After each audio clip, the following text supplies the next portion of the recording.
Hello, hello, hello, et bienvenue à tous.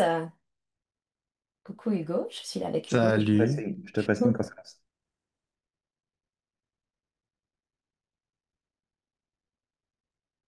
on est bien.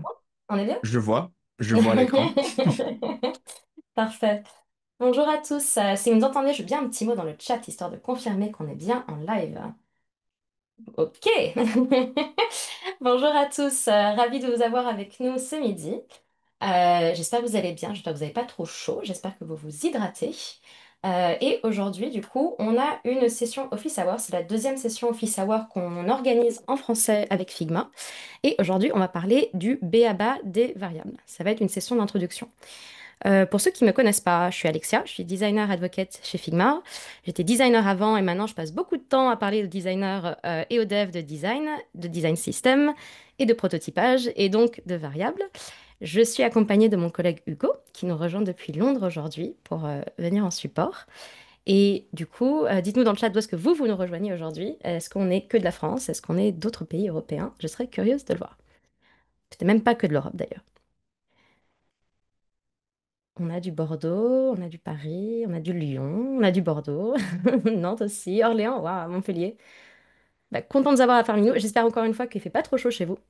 Petit rappel du format, important, posez bien vos questions dans la fonctionnalité Q&R qu'il y a en bas dans Zoom. Il y a un petit bouton, plutôt que dans le chat. Ça nous permettra à la fois de mieux les voir et puis aussi aux autres participants de les voter.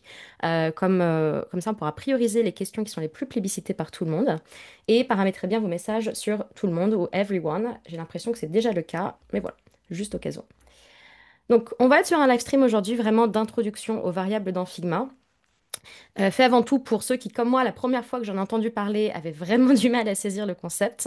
On va couvrir un peu de théorie, on va couvrir beaucoup de Figma, puis on va voir aussi quelques astuces et bonnes pratiques pour se lancer. Et donc, sur ce, sans ajout, let's go.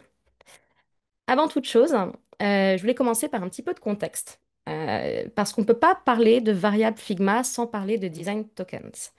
Le concept de design token, ça a été lancé en 2014 par l'équipe Design System de Salesforce. Donc, c'est une initiative interne créée par John Levin et Gina Han qui ont initié cette méthode pour arriver à mieux gérer la cohérence des décisions UI à travers toutes les applications sur lesquelles ils travaillaient. Et par la suite, cette méthode design token, elle a été reprise et standardisée par une communauté, un groupe qui s'appelle le W3C Design Tokens Community, notamment sous l'égide donc de Gina Han, la fameuse qui travaille chez Salesforce. Et pour ceux qui connaissent pas du tout ce que c'est que le W3C, en fait, c'est une espèce de grande institution. J'ai déjà vu des gens l'appeler l'Académie française du web. Alors, c'est un peu plus grand que l'Académie française, mais en gros, c'est un ensemble de consortiums de volontaires qui soit travaillent à façonner, soit travaillent à utiliser le web.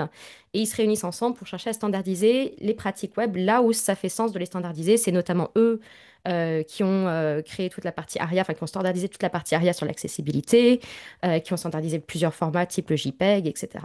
Et donc, il y a un community group dans ce W3C qui travaille sur la standardisation de ces fameux design tokens.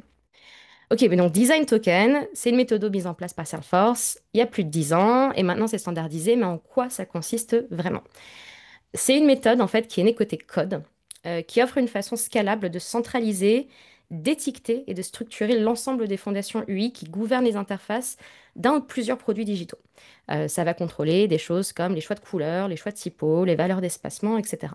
Et c'est une méthode qui se veut agnostique des technologies ou des outils utilisés, qui peut être standardisée sous format JSON ou sous format YAML. Tout ça, c'est des formats en fait au même titre qu'un JPEG ou d'un SVG. Donc, les design tokens, c'est des étiquettes qui storent des valeurs, telles que des codes couleurs ou des chiffres. Ces étiquettes, elles peuvent être appliquées aux propriétés visuelles d'une interface afin de mieux centraliser ou contrôler les valeurs qui sont derrière.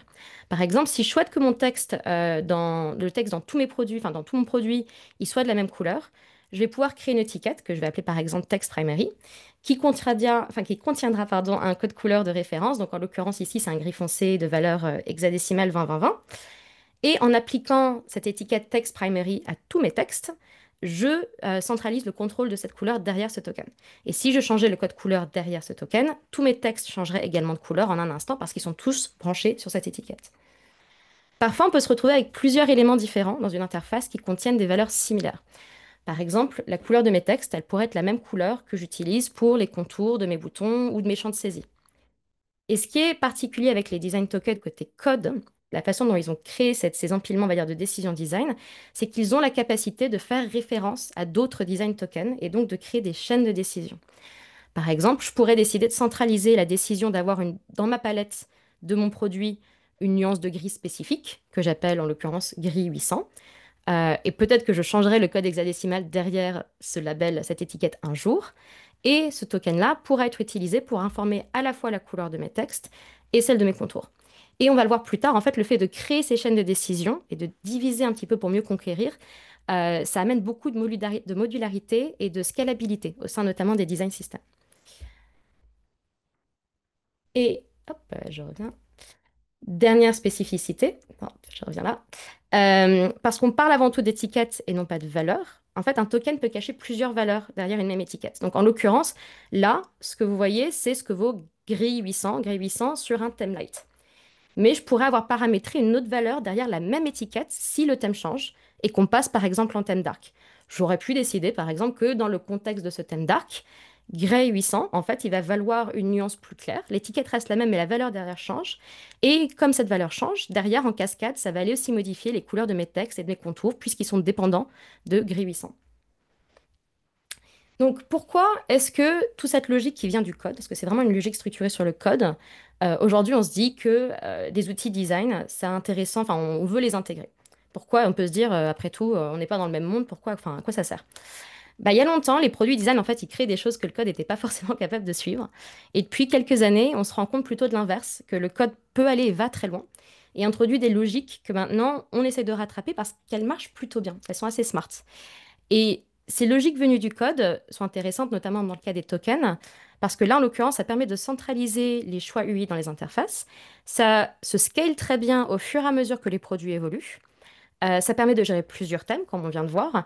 Et surtout, et ça c'est très important, ça permet de commencer à construire un vrai langage commun entre designers et développeurs.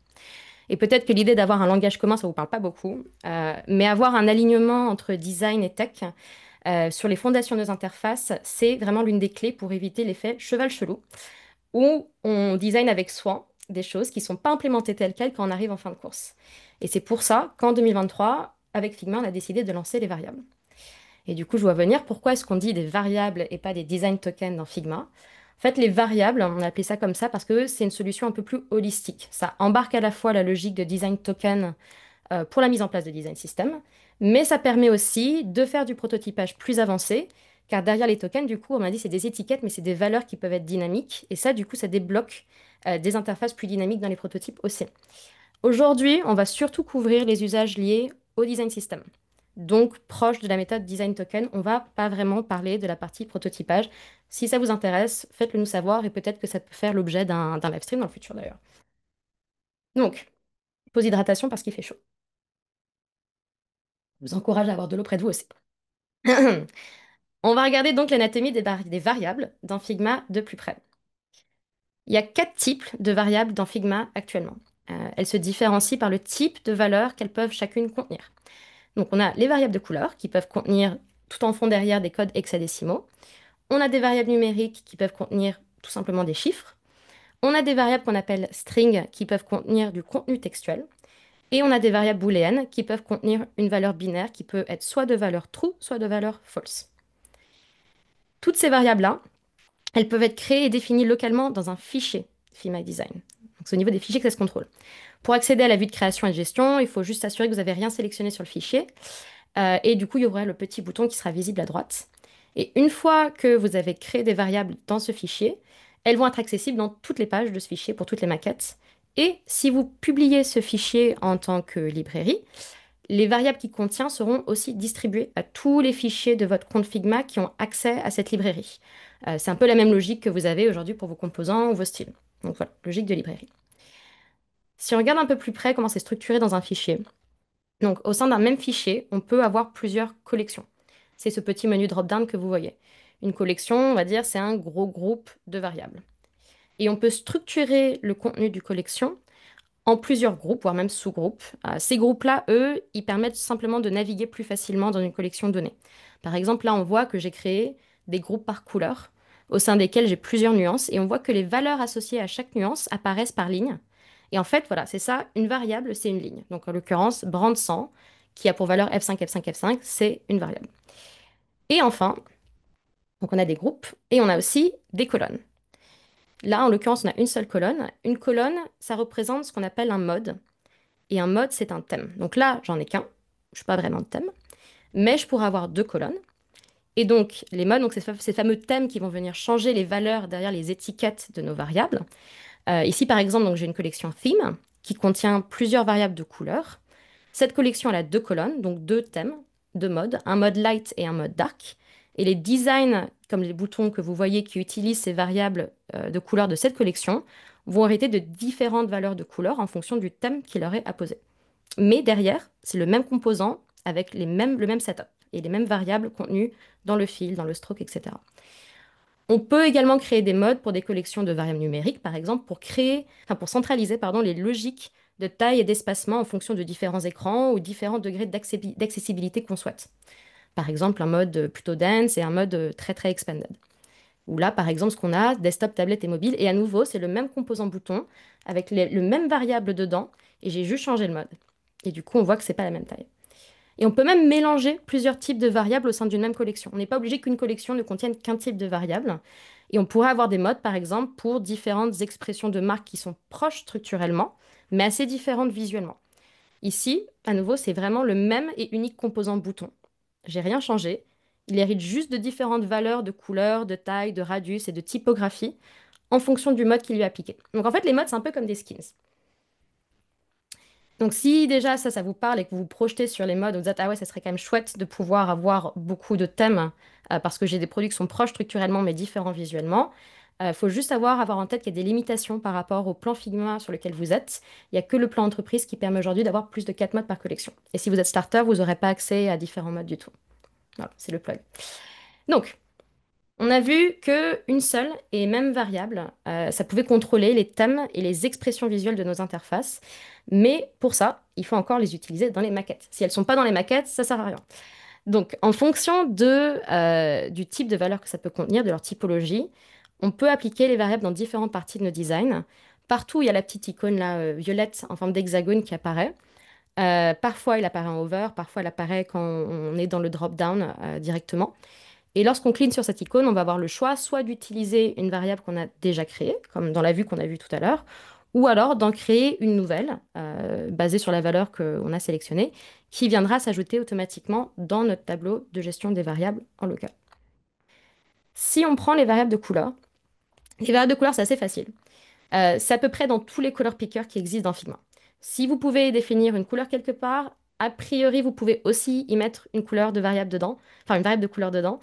Que ce soit un fil, que ce soit la couleur du nombre porté. Et c'est aussi valable pour les paramètres des dégradés. Donc on n'a pas de variable qui contrôle l'ensemble du dégradé, mais chaque stop dans un dégradé peut être renseigné par une variable différente. Et je voulais faire un petit shout-out à l'outil Pipette qu'on a updaté il y a quelques mois de ça, qui maintenant permet aussi d'ajouter une variable de couleur qui est présente ailleurs dans le fichier à un objet, ainsi que d'ajouter de nouvelles couleurs dans nos collections locales. Elle est très chouette, on aime beaucoup. Les variables numériques, elles, on peut les appliquer dans les maquettes sur tous les champs de saisie qui sont relatifs aux dimensions, aux paramètres d'auto-layout, au radius et aux tailles, et notamment aux tailles de texte. Un petit caveat, c'est pas compatible aujourd'hui avec les pourcentages. Donc il y a beaucoup de champs qui sont en pourcentage, sur lesquels vous ne pourrez pas mettre de variables, par exemple l'opacité. Elles sont aussi très utiles pour le prototypage, mais on ne va pas rentrer dans ça trop aujourd'hui.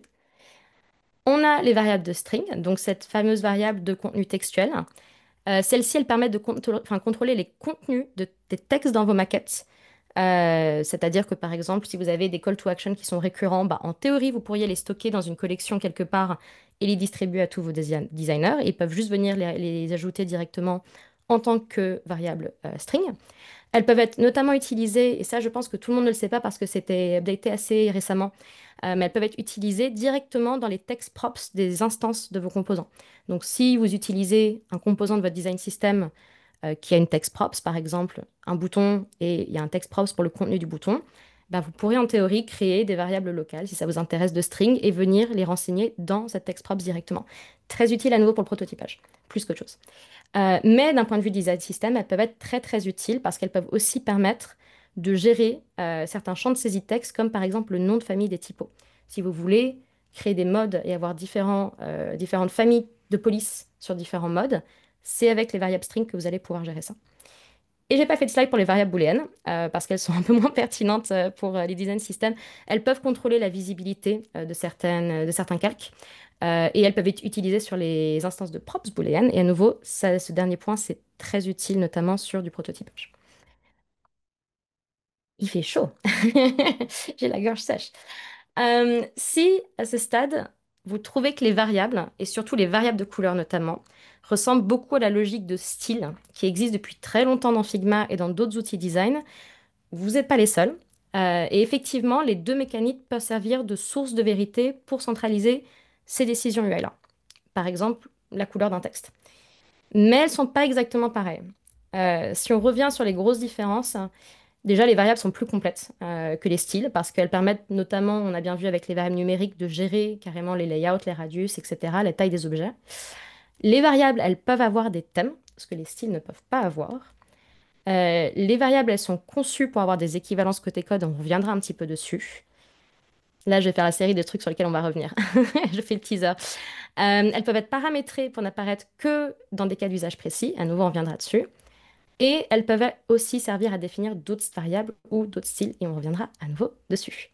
Mais la différence plus fondamentale, juste pour dire que les styles ne disparaissent pas et ne deviennent pas complètement obsolètes, une variable, ça ne peut être qu'une valeur unique. Elle ne contient qu'une valeur. Les styles, par contre, eux, peuvent contenir plusieurs valeurs et ils peuvent les livrer comme des packages. Et donc, en fait, les styles peuvent gérer ce qu'on appelle des valeurs dites composites, ce que les variables ne peuvent pas faire. Et ça, c'est très bien illustré avec les styles de texte, qui typiquement restent absolument nécessaires, mais deviennent beaucoup plus puissantes quand on vient leur apposer des variables. Donc, si on regarde de plus près les décisions derrière un style de texte, on voit qu'il y a différents champs à renseigner. Il y a la famille de typos, il y a la taille de la typo, il y a le poids de la typo, il y a la hauteur des lettres, hein, le line height, le letter spacing, etc. Il y a plein de champs. Ces variables, tout ça, parce qu'il y a une partie, c'est des mots, donc des strings, typiquement le nom de la famille de la typo. Il y en a, c'est des chiffres, genre la hauteur, enfin la taille de la typo. Et tout ça, du coup, ça peut être défini par des variables individuellement, des variables numériques et des variables strings. Et on peut combiner ces différentes valeurs au moment de définir ces styles de texte. Elles peuvent venir être ajoutées directement dans le panneau de style de texte. Et une fois qu'on a ces différentes variables combinées sous un style, on peut alors appliquer ce style à nos textes. Et à chaque fois, on appliquera donc une certaine composition de variables comme un package qui est facile à répliquer. Côté code, cette logique-là, ça correspond à une logique qu'on appelle composite token, c'est-à-dire un token fait de multiples tokens.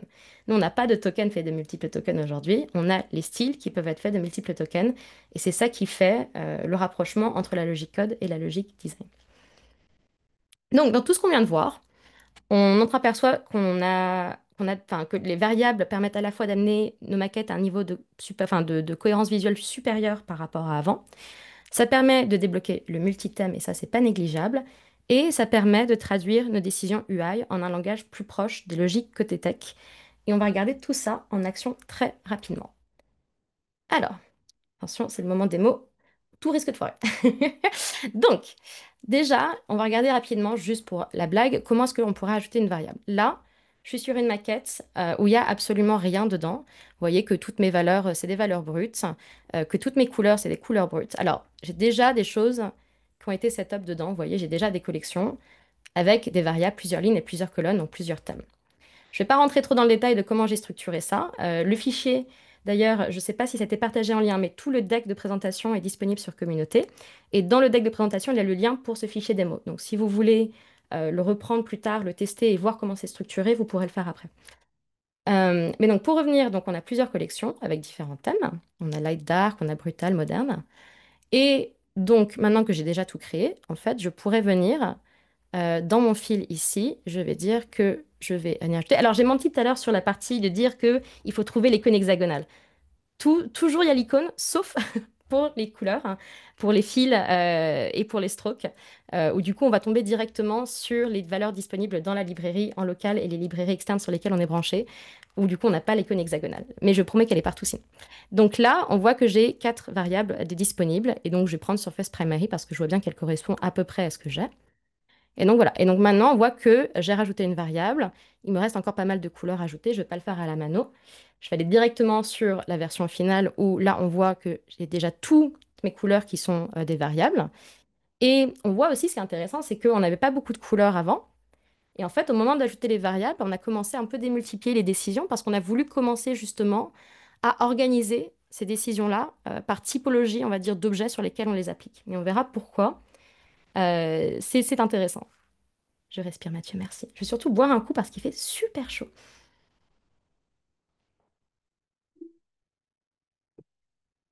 Ok.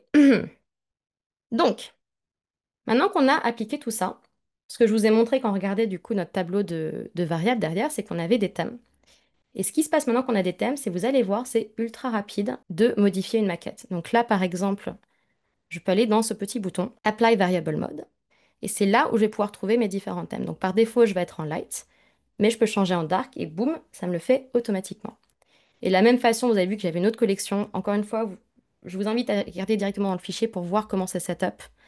Mais donc j'avais aussi Modern Film versus Brutal Film. Et donc pareil, en un clic, quand je sélectionne ça, ça va venir me modifier directement tout le visuel. Et vous voyez que entre light et dark, c'est surtout les couleurs qui changent. Mais entre moderne et brutal, en fait, on a aussi changé, par exemple, les corner radius. Et donc, on allait un peu plus loin sur les modifications esthétiques visuelles de la page. Et tout ça, c'est intéressant aussi au niveau, je disais, de la passation de dev. Parce que typiquement, si je prends ce bouton-là, là, on voit que, par exemple, le padding, il a ce petit carré. Donc ça, c'est une variable. Ça, c'est une variable. Le corner radius, c'est une variable. Les couleurs sont des variables. Tout est assez variabilisé dans cette instance. Et si je vais dans Dev Mode, on voit qu'on retrouve en fait, là je suis en SwiftUI, mais en fait on pourrait le retrouver dans les différents codes aussi, différents frameworks de code aussi. On voit qu'en fait tout ça, on les récupère, toutes ces variables-là, on les récupère. Et donc si je suis développeur, en fait, je récupère exactement le nom qu'il me faut. Je peux même aller venir voir et voir la différence de valeur en fonction du thème qui est appliqué. Et je peux voir effectivement les valeurs qui sont derrière, le scope, etc. Il y a beaucoup de détails, on va y toucher juste après. Ça, c'est la version déjà setup assez avancée.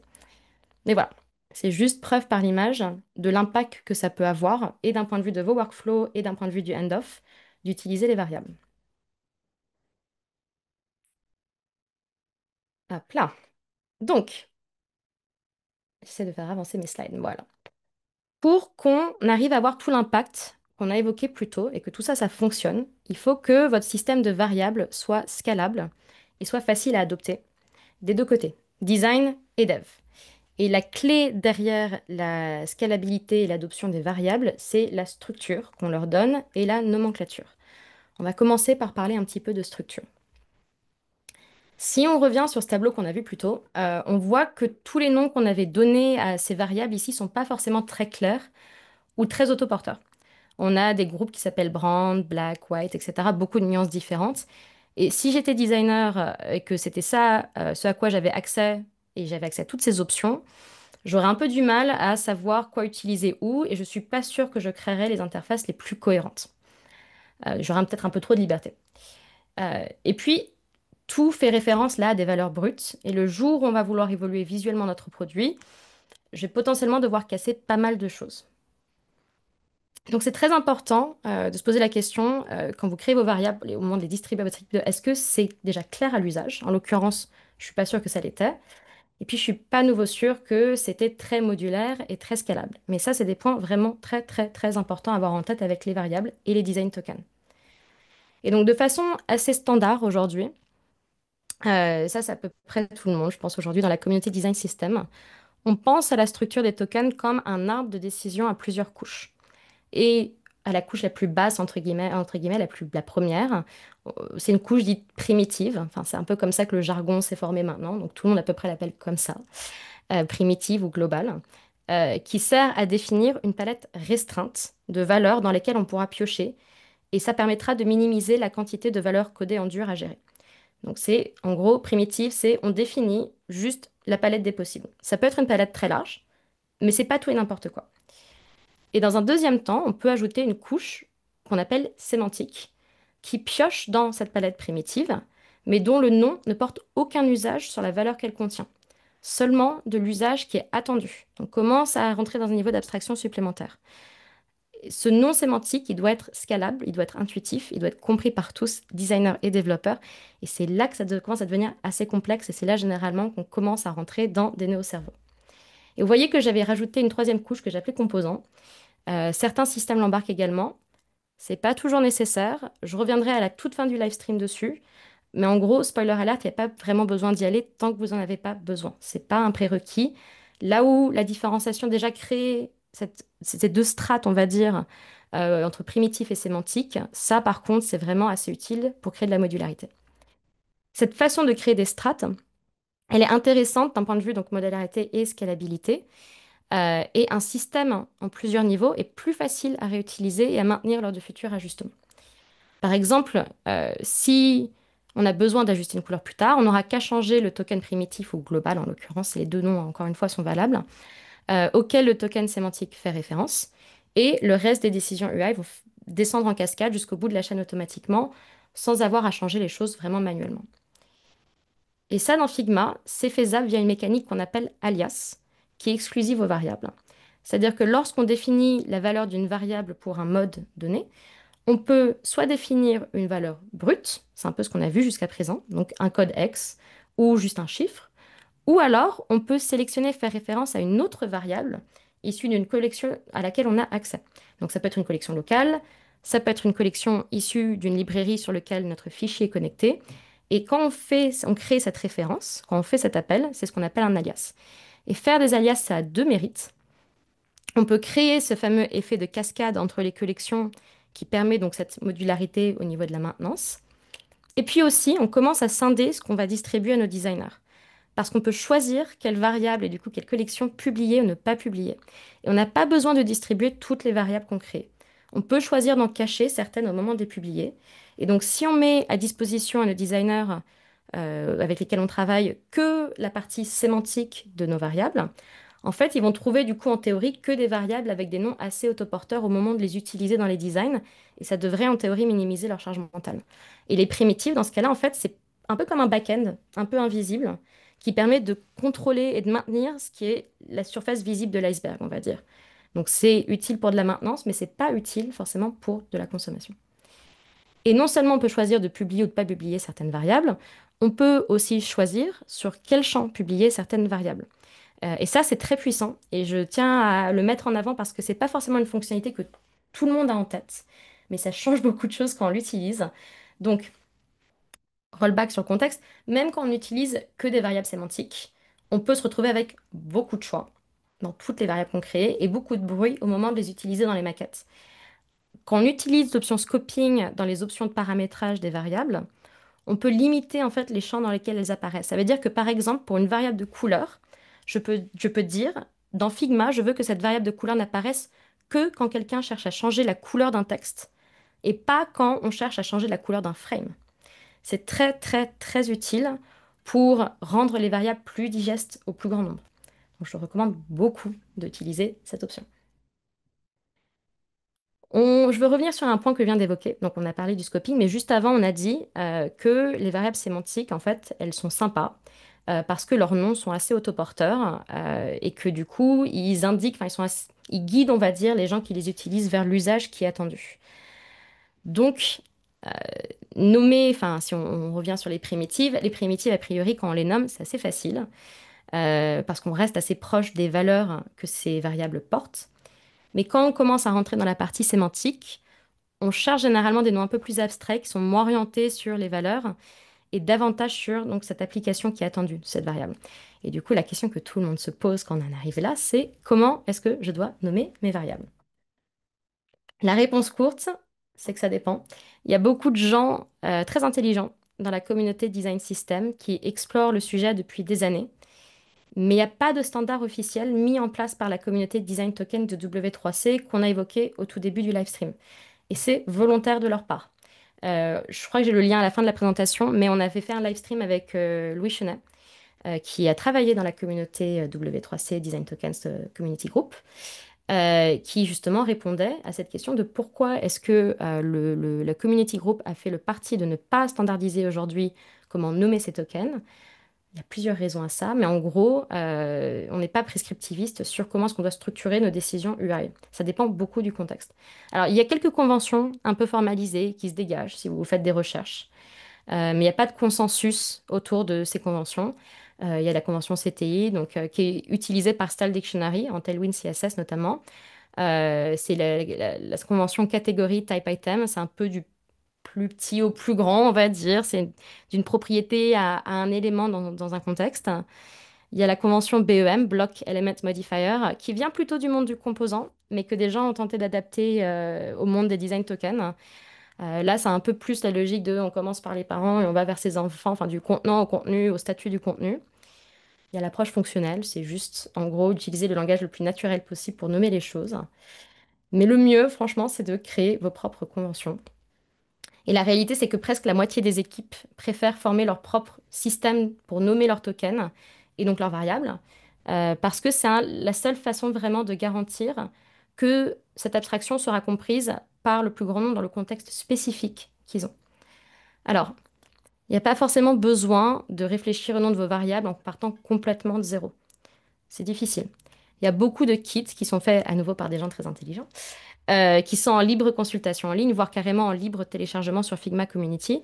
Je recommande notamment celui de Vodafone UK, qui est vraiment pas mal fichu si vous cherchez de l'inspiration.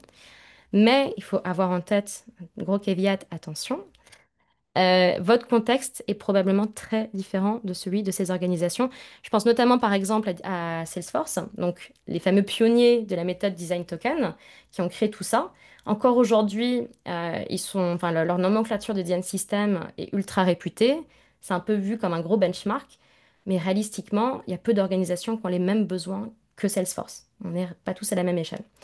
Donc c'est à prendre avec des grosses pincettes. Donc je viens pas avec des solutions toutes faites pour vous, malheureusement. Je peux vous partager quelques bonnes pratiques.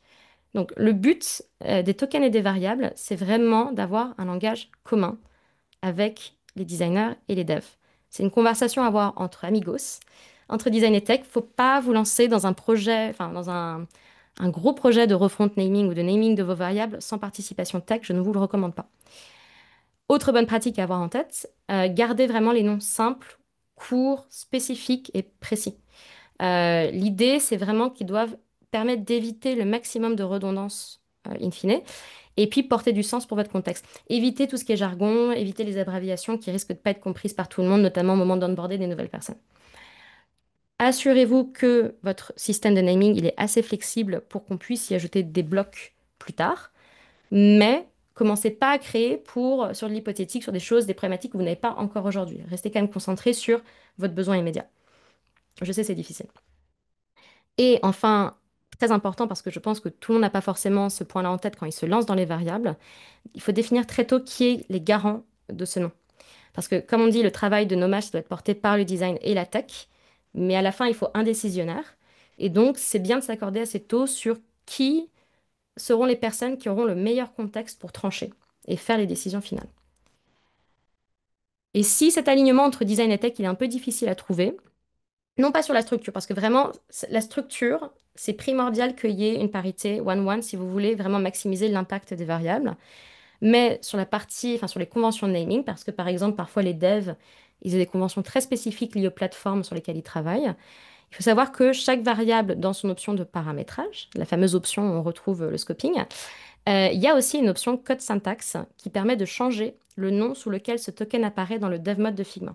Et on peut créer du coup différentes syntaxes en fonction de si un développeur va chercher cette variable, enfin va voir cette variable sur du code en web, en Swift ou en Compose. Parce que non seulement ça peut permettre de préserver un alignement entre design et tech, même si vos pratiques de naming sont pas pareilles, ça permet aussi de garder un alignement entre différentes plateformes tech. Parce que c'est rare que tous les développeurs de toutes les plateformes utilisent les mêmes systèmes pour nommer les choses. Mais là, on est vraiment sur le naming, pas sur la structure de base. Il faut que toutes les variables, quelque part, aient un équivalence côté code. Si vous voulez aller plus en profondeur sur le naming de vos tokens, si vous voulez des idées d'ateliers que vous pouvez organiser avec vos équipes pour lancer tout ce sujet-là, cette discussion, je recommande ce lien. très très bon. Hugo, si tu veux le choper et le mettre dans le chat aussi, tu peux.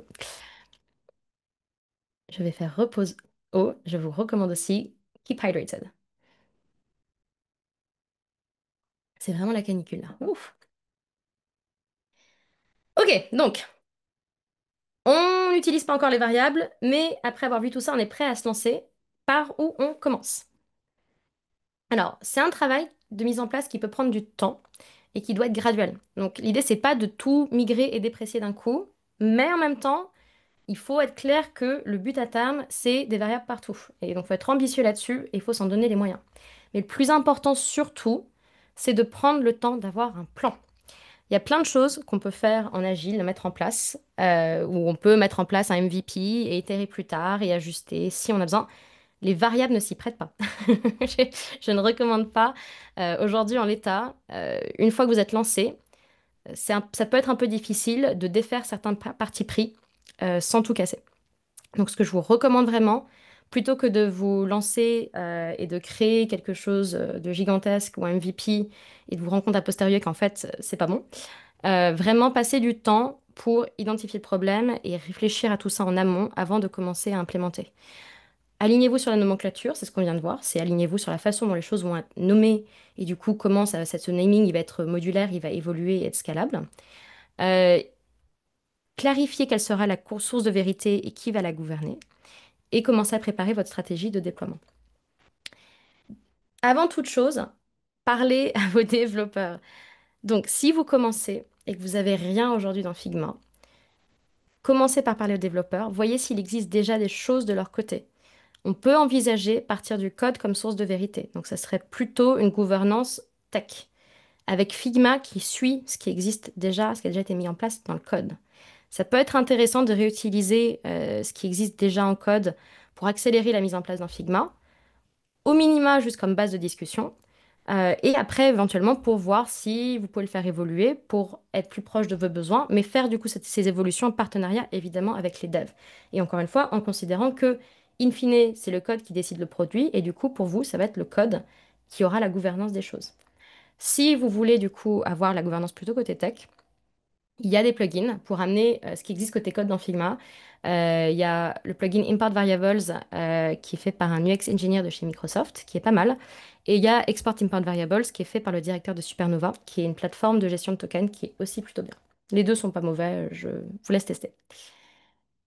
Par contre, si vous n'avez pas grand-chose côté dev en place, ou alors que vous avez du mal à le récupérer pour une raison X ou Y, on peut envisager effectivement de mettre à plat les fondations token de façon plus visuelle dans Figma et partir de Figma en tant que source de vérité, avec une gouvernance qui du coup est plutôt design. Donc là, il y a plusieurs scénarios. Il y a un scénario où en fait vous êtes en train de construire un tout nouveau produit ou un tout nouveau design system de zéro, que ce soit parce que vous êtes une startup ou alors vous vous lancez sur un tout nouveau projet ou c'est une refonte graphique parce que vous êtes une agence, etc. Dans ces cas-là, si vous avez vraiment rien en place, et vous partez d'une base vide, vous êtes vraiment en train de mettre en place toutes vos décisions UI, tous vos styles, tout votre brand book, on va dire. Il y a Variable Starter, qui est un plugin qui permet d'ajouter en un clic un framework Tailwind CSS basique dans les variables. Donc ça va comprendre des variables de couleur, de spacing, de radius et de typographie. Et ça peut créer une base rapide sur laquelle vous pouvez itérer.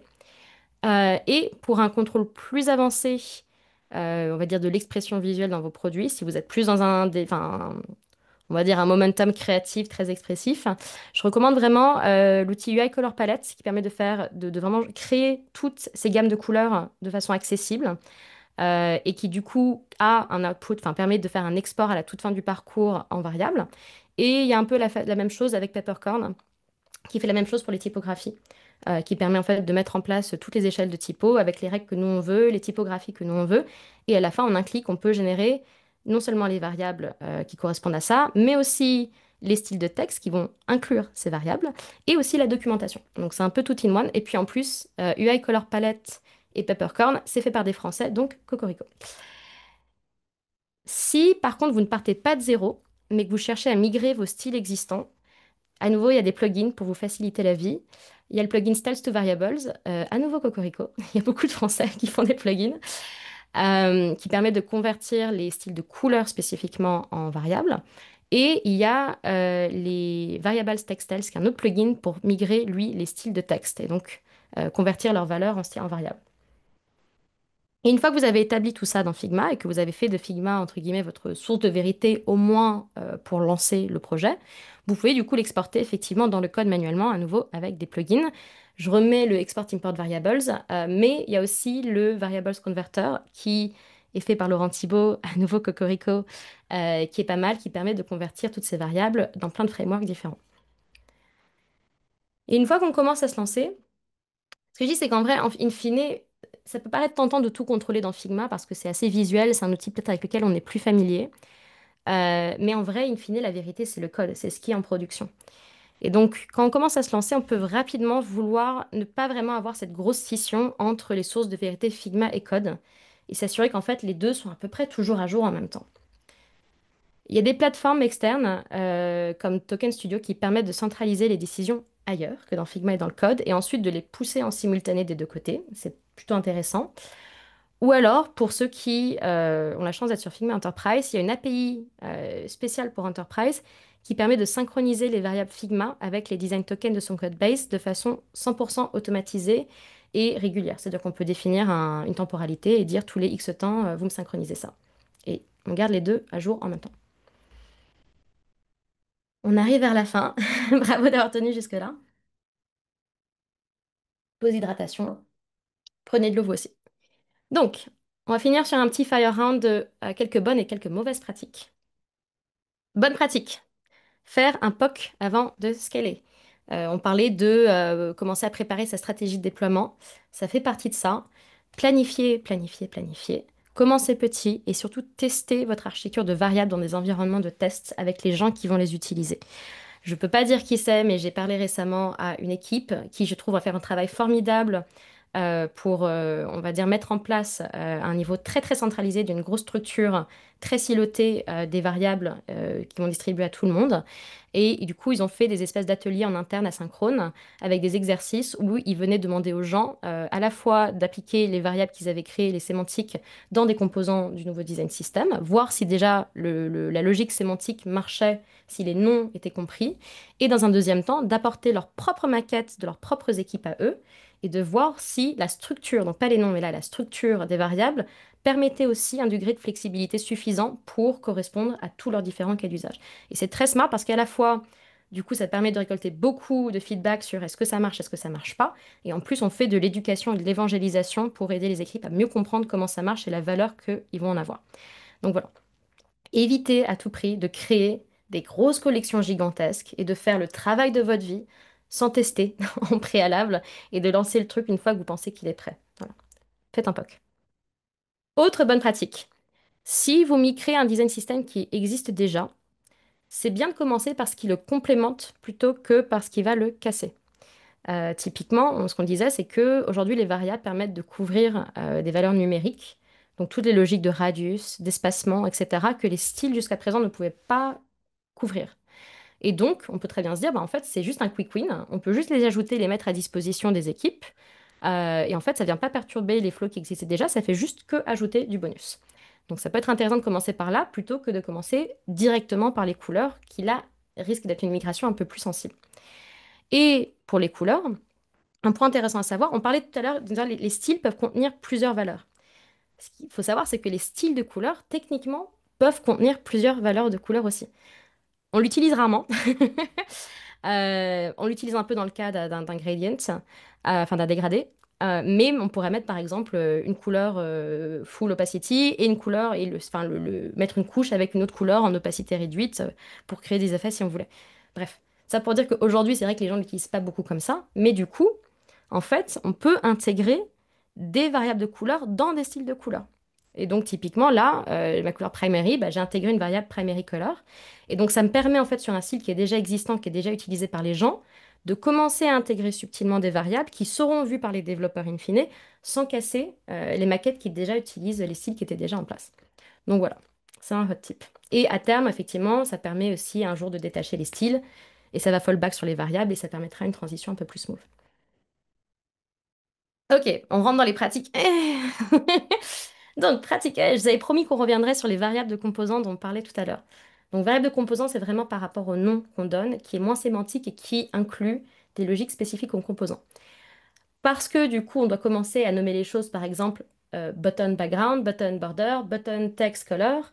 On va l'appeler, je sais pas, drop down background, drop down border, etc.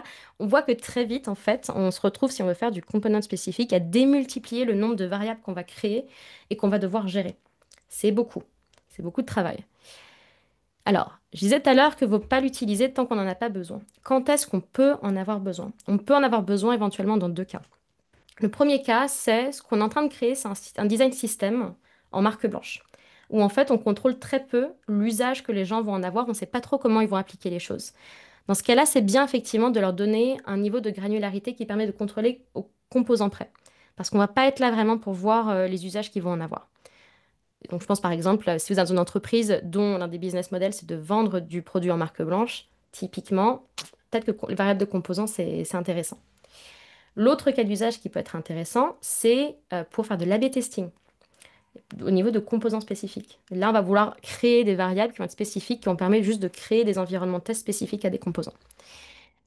Réfléchissez bien avant de rentrer dedans et surtout, je pense, ne créez pas forcément, enfin, faire une variable de composant ne veut pas forcément dire créer un troisième niveau. On n'est pas obligé de faire primitif, qui va dans sémantique, qui va dans composant. Il y a des équipes qui font un peu tout et n'importe quoi. Il y a des équipes qui utilisent que des primitives, ça existe. Il y a des équipes qui utilisent que des sémantiques, ça existe aussi. Il y a des équipes qui font primitive et sémantique et juste qu'alias ces deux-là. Il y a aussi des équipes qui vont directement de primitive à composant sans passer par sémantique. Donc on peut faire un peu sa strat comme on veut. Et on peut même faire des mélanges, c'est-à-dire avoir les primitives qui sont aliasées à la fois par des sémantiques, et à côté des sémantiques, au même niveau, on a deux, trois variables de composants qui vivent parce qu'on trouve que c'est utile. Pratique à éviter, in fine, les modes pour gérer les états des composants. On voit ça beaucoup en ce moment. Ça a été popularisé par deux, trois équipes. Ça peut être tentant d'un point de vue de la maintenance, mais il y a peu de parité avec le code quand on construit des choses comme ça. Donc on part un peu du but d'origine qui est quand même de créer ce langage commun design et code. C'est pas comme ça vraiment que le code fonctionne. Et c'est surtout, ça crée une consommation d'expérience éclatée dans l'interface de Figma parce que si vos composants, ils ont quand même des variantes. Aujourd'hui, dans Figma, on a bien vu où est-ce que les modes sont gérés. C'est très bas dans le panneau. Ça, c'est une contrainte que nous, on crée en tant qu'outil. Donc, c'est plus notre faute qu'autre chose. Mais aujourd'hui, l'expérience n'est pas pensée pour être optimisée pour ça. Le principe n'est pas inintéressant, mais gérer les props en haut de son écran et les modes à part, c'est pas clair pour les gens qui utilisent. Donc, utilisez plutôt les variables vraiment pour les thèmes et les états globaux qui vont impacter l'ensemble d'une maquette.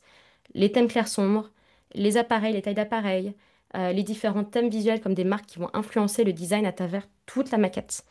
Évitez d'utiliser les modes pour créer des états localisés comme les changements d'état, de composants, faire des overstates ou des choses comme ça, ou des erreurs de formulaire. Enfin, voilà. C'est l'idée. Évitez si vous pouvez. On y est! Bravo d'avoir tenu jusqu'ici. Résumé rapide. Quatre types de variables dans Figma. Une variable, ça porte un seul nom, mais ça peut avoir plusieurs valeurs derrière. Les variables, c'est ça qui débloque le multithème. C'est tentant de se lancer dans les variables simplement d'un point de vue de design et s'amuser à faire des montages smart pour contourner les contraintes de Figma, mais parlez à vos développeurs avant. Le plus gros ROI des variables, c'est l'alignement avec le code. Ne perdez pas ça de vue, même si vous devez gérer des maintenances plus compliquées du côté de Figma. Prenez pas des raccourcis parce que ça fait votre vie plus simple si ça n'a pas de sens côté code. Et enfin, ça peut prendre du temps à mettre en place correctement et à faire une migration. L'investissement en vaut vraiment la peine. Et ça, je fais plus une ouverture sur le futur. On a vu qu'effectivement, sur le end-off, sur le fait de bien traduire ces maquettes, très très utile. Aujourd'hui, on va même au-delà. Aujourd'hui, on a l'arrivée de l'IA on va dire, qui rapproche vraiment le design et le code et qui imbrique les deux de façon plus proche qu'ils n'ont jamais été. On a récemment sorti un MCP Figma qui est capable de traduire des maquettes en code sur la base de votre code base ultra rapidement et de faire à peu près 85% du taf. On a Figma Make qui permet de générer enfin, des prototypes très rapides à partir de vos maquettes. Tout ça, demain, c'est les variables qui sont le moteur de tout ça. C'est les bases UI qui vont permettre de faire ces alliances entre design et code. Ça et auto layout. En gros, vos deux meilleurs amis là pour le futur des outils, c'est variables et auto layout. Ça va vous débloquer beaucoup, beaucoup de choses très rapidement.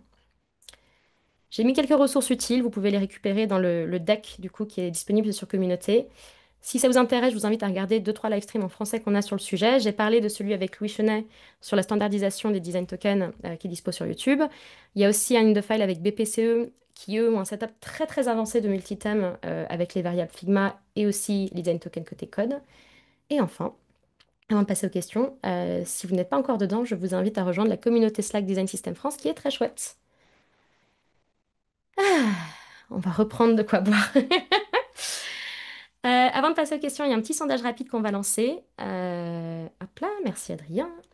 N'hésitez pas à y répondre pour nous faire savoir ce que vous avez pensé du format et puis surtout potentiellement d'autres sujets que vous voudrez voir dans ce même format. Et on va commencer questions-réponses. Hugo, merci, je vois que tu as Très commencé bien. à rajouter des questions. Ouais, j'ai mis quelques questions et maintenant c'est possible de upvoter les questions si vous n'avez pas une question spécifique. Il y a 8 dans la partie des questions et réponses. Euh, on peut commencer avec la tienne. Ouais, La différence oui, entre ouais, variable et variant, parce que c'est c'est une important. question que j'avais mis en préavis parce que c'est une question qu'on retrouve beaucoup. C'est quoi, pourquoi variable, pourquoi variant? Effectivement, les noms se ressemblent. Donc déjà, je comprends pourquoi il y a de la confusion. Donc pour résumer, la variante, c'est bien un état d'un composant. Et les variables, c'est des étiquettes réutilisables qui contiennent une ou plusieurs valeurs en fonction du nombre de modes qui sont derrière cette variable. Donc il y a une confusion parce que les noms se ressemblent. Puis parfois qu'il y a un overlap de ce pourquoi on utilise des variantes. Parce que parfois, enfin historiquement, on a créé des variantes en fait pour créer des états où en fait tout ce qui change, c'est la couleur. Par exemple, un overstate, souvent, c'est juste un simple changement de couleur dans un composant. Et donc, comme maintenant on a les variables qui permettent de contrôler les changements de couleur, c'est tentant, en tout cas, il y a pas mal de personnes qui se disent, ah bah du coup, chouette, j'ai plus besoin de gérer ça en variante, je peux juste créer ça dans mes variables avec différents modes et gérer ça au niveau des Ouais. modes. C'est un peu ce qu'on a vu avec ces histoires de mode paramétrique. Ça marche pas bien dans l'expérience actuellement dans Figma. Donc, je réitère ce que j'ai dit, la rule of thumb, c'est qu'est-ce qui était jusqu'à aujourd'hui, enfin, dans les variantes que vous avez aujourd'hui dans vos composants, qu'est-ce qui est en réalité un état qui pourra s'appliquer à d'autres composants autour de ce composant en même temps. C'est rare, par exemple, d'avoir plusieurs composants en over en même temps sur une même page. Donc, sans doute, c'est pas une bonne chose à variabiliser. Par contre, on peut avoir aujourd'hui, enfin, je sais qu'il y a beaucoup de gens qui ont construit leurs composants, par exemple, responsive. Donc, ils ont des variantes mobiles, tablette et desktop d'un même composant dans un set. Et ça, effectivement, bah, si on se retrouve à avoir beaucoup de composants différents qui ont des variantes pour mobile et desktop, on peut se dire, bah, c'est géré au niveau de la page. Là, les variables peuvent être pertinentes. Je dis peuvent être, parce que c'est pas si simple que ça. Sinon, ce serait trop facile. Aujourd'hui, on a quatre types de variables. Donc, on a couleur, number, string et boolean. Ça permet de contrôler beaucoup de choses, mais ça permet pas de contrôler tout. Par exemple, on n'a pas de variable pour contrôler les images, et les variables, ça permet pas non plus de contrôler la direction des layouts, si c'est horizontal ou vertical.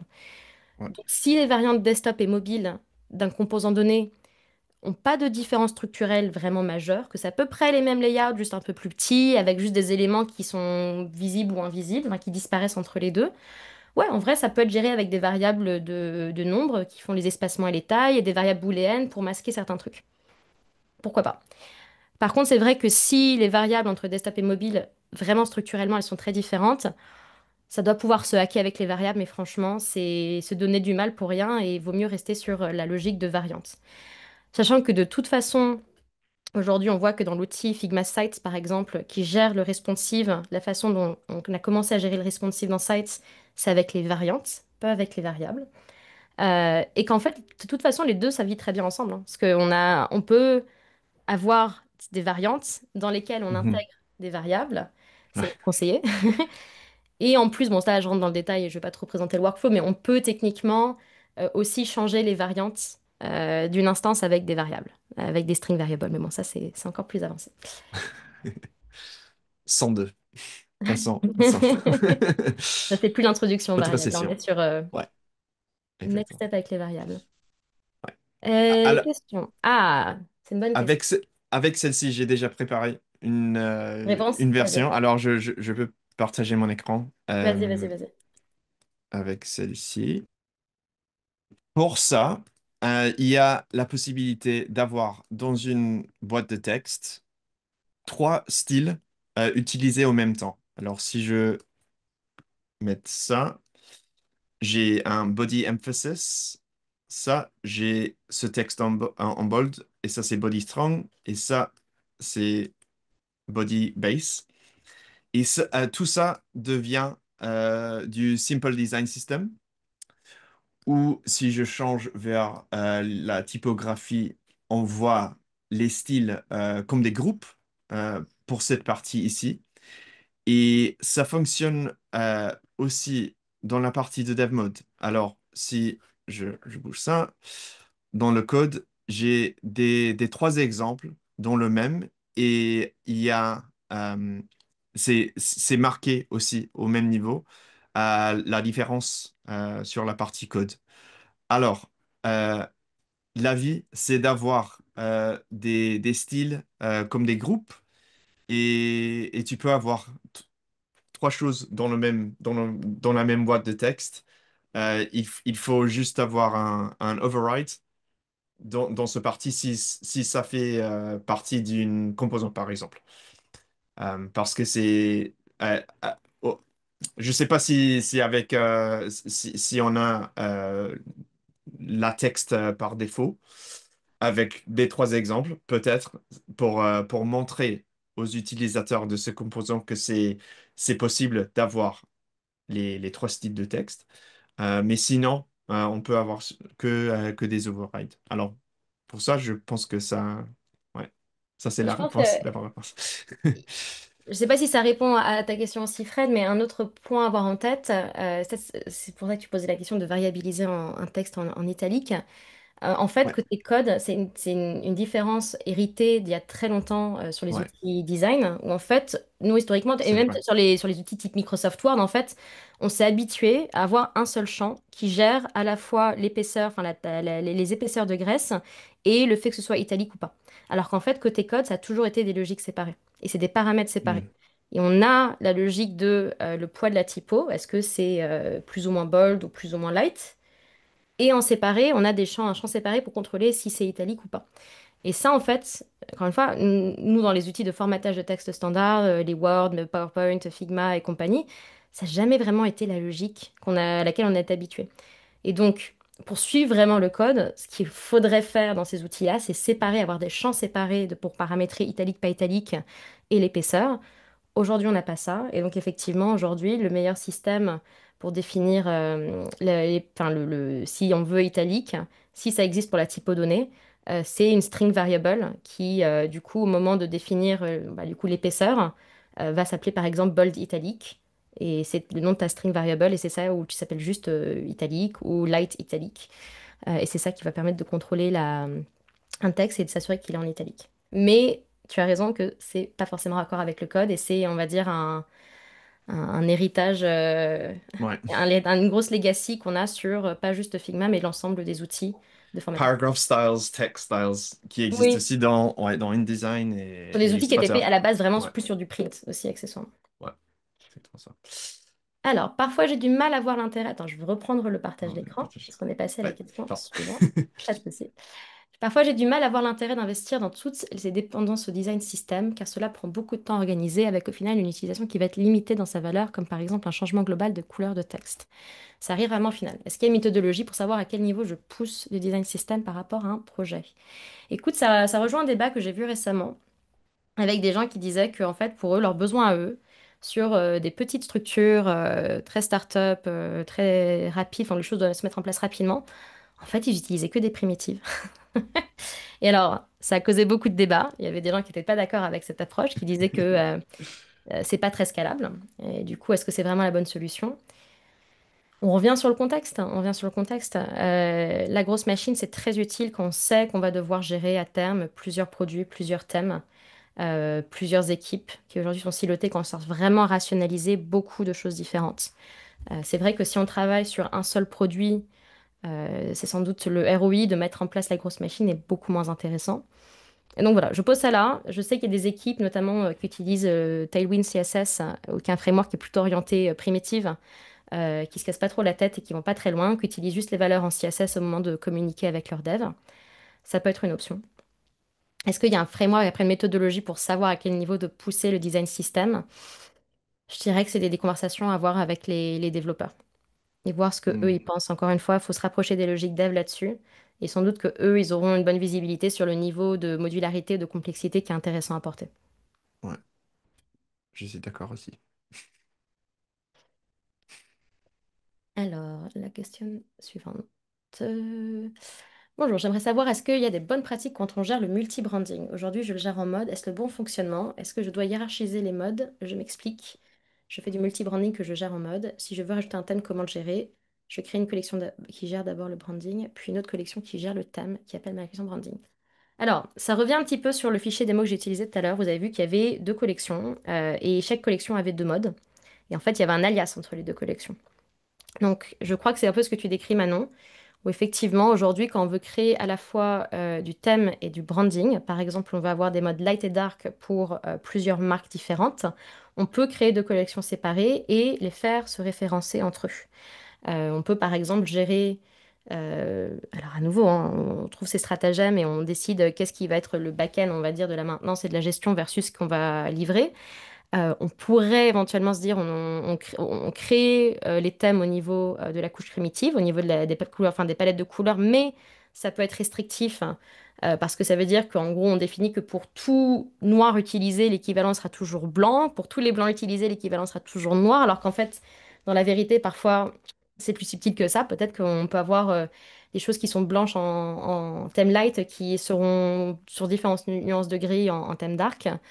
Donc c'est pas forcément, c'est un peu limitant de structurer ça au niveau des primitives, mais ça peut se faire. Et effectivement, si on a des modes au niveau des primitives et derrière, au niveau des sémantiques, on gère par exemple plusieurs marques, bah là du coup, ces marques-là, enfin, les deux modes seront accessibles aux utilisateurs in fine, et on va pouvoir se retrouver à faire des modularisations entre les deux. Est-ce qu'il y a des bonnes pratiques pour hiérarchiser ça? Je trouve que ce qui marche bien, ce que j'ai vu les gens faire, c'est en fait faire des collections qui se font miroir, c'est-à-dire avoir des namings, en tout cas des groupements similaires d'un côté. C'est peut-être pour ça que je dis le faire au niveau des primitives, je suis pas sûre. Ça voudrait peut-être me dire faire trois couches. Tu as les primitives d'un côté, tu crées une première couche. Tout ça, c'est invisible, hein, c'est le sous le capot. Où du coup, tu as une couche qui, on va dire, prépare Prime, parce que tu as un peu une structure similaire, mais verticale, pas par mode, où tu vas avoir un groupe qui va être par exemple marque 1. Ça va être le premier groupe principal et tu vas avoir tes variables dessous. Tu vas avoir un autre groupe, cette marque 2. Donc tu commences à pré-structurer dans une collection où tu as tes thèmes par rapport à tes marques. Et ensuite, derrière, du coup, tu appliques la variable qui s'appellera marque 1 slash, j'ai aucune idée, background slash primary, je ne sais pas. Et tu pourras la mettre. Et en fait, du coup, les noms se font quasiment écho entre les deux collections. Mais tu publies que la dernière. Ça peut être une... Hugo, t'avais Il quelque y a chose. juste ce problème pour le moment d'avoir une mélange entre des thèmes, ça veut dire entre noir et blanc et dark mode, etc., avec le branding. Et pour le moment, de ne pas avoir des duplications des variables, parce que normalement, on voit qu'il y a des gens qui utilisent le niveau primitif pour avoir light et dark, et puis l'alias au niveau de branding. Mais le problème, c'est qu'il faut avoir une répétition des variables dans ce cas. Nous espérons le lancement de Hmm. Extended Collections pour, ouais, Donc, pour ouais, la bonne résolution pour ça, pour ouais, to j'hésitais à extend. en parler. Ouais, Voilà, ouais, j'hésitais à en exactement. parler parce que c'est pas encore sorti. On travaille dessus. Ça Ouais, fait aussi longtemps qu'on travaille dessus, donc j'hésite à en parler. Mais on est en train de réfléchir à une solution qui permet de supporter du multimode et multithème encore mieux. ouais, Et qui permet ouais, de centraliser, on va dire, d'avoir des librairies de collections centralisées qu'on peut extraire, qui vont être rester connectées à la librairie principale, mais qui peuvent être, on va dire, customisées pour des besoins. ouais. Mais c'est pas encore sorti. On espère que ça sortira à un moment donné. Mais c'est très complexe à mettre en place. Ça coûte beaucoup de tech. C'est très lourd à mettre en place. Voilà, voilà, on arrive vers la fin du live stream. Merci beaucoup. Merci d'avoir été là. Encore une fois, prenez soin de vous, restez hydratés, prenez soin de vos proches aussi. Assurez-vous que les personnes autour de vous restent hydratées. Puis bon mois des fiertés pour ceux qui célèbrent ça. Et puis à une prochaine fois, à très vite. Merci, Ciao, à ciao! plus, ciao.